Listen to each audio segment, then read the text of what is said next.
తెలంగాణ రాష్ట్ర చరిత్రలో కావచ్చు, గత ఏ శాసనసభల చరిత్రలైనా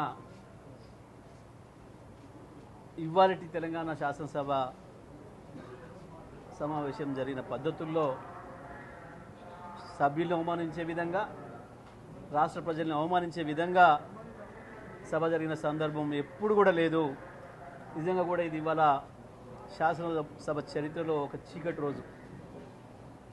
ఇవాళ ప్రభుత్వం చెప్పిన అంశాలు రెండు కూడా చాలా ప్రధానమైన అంశాలు.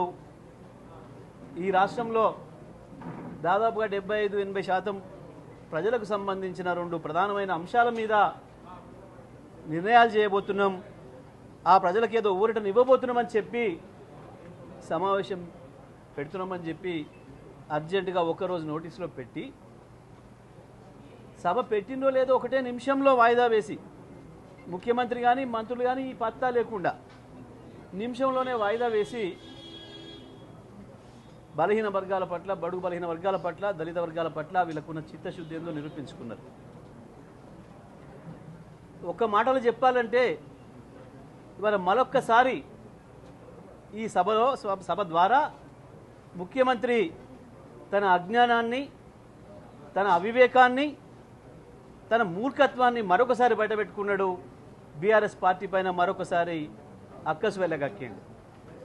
ఇవాళ శాసనసభను చూసిన ఎవరైనా సరే, ఎవరికైనా సరే స్పష్టంగా అర్థమైంది ఏం జరిగింది.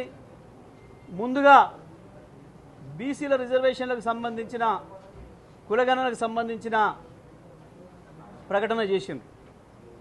ఆ ప్రకటనను స్వాగతిస్తూనే మా పార్టీ తరఫున పెద్దలు, సీనియర్ నాయకులు, మాజీ మంత్రివర్యులు తలసాని గారు మా అభిప్రాయం చెప్పారు స్పష్టంగా. కులగణన విషయంలో పొరపాట్లు జరిగినాయి.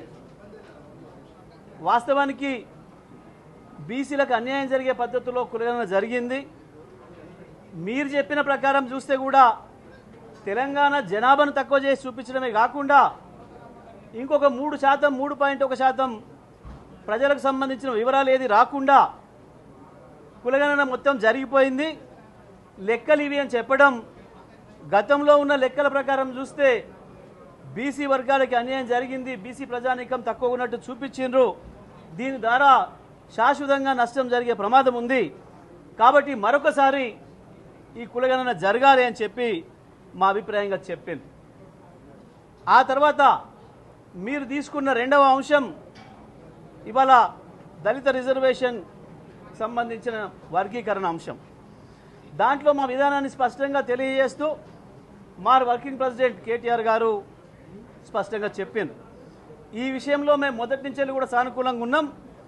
మేము కూడా ఒక అంశం కొరకు మాకు జరుగుతున్న, ఈ తెలంగాణ ప్రాంత ప్రజలు జరుగుతున్న అన్యాయానికి వ్యతిరేకంగా ఒక ప్రజా ఉద్యమాన్ని నడుపుతున్న వాళ్ళుగా, రిజర్వేషన్ విషయంలో కూడా ఒక వర్గం ప్రజలు ఏదైతే మేము దెబ్బతిన్నాం, మేము నష్టపోయినాం, మాకు రావాల్సిన అవకాశాలు న్యాయంగా మాకు రాలేదు మా వాటా అని చెప్పి చేస్తున్న పోరాటం న్యాయమైందని, మేము ఉద్యమం ప్రారంభించిన మొదటి రోజు నుంచి కూడా దానికి మద్దతుగా ఉన్నాం.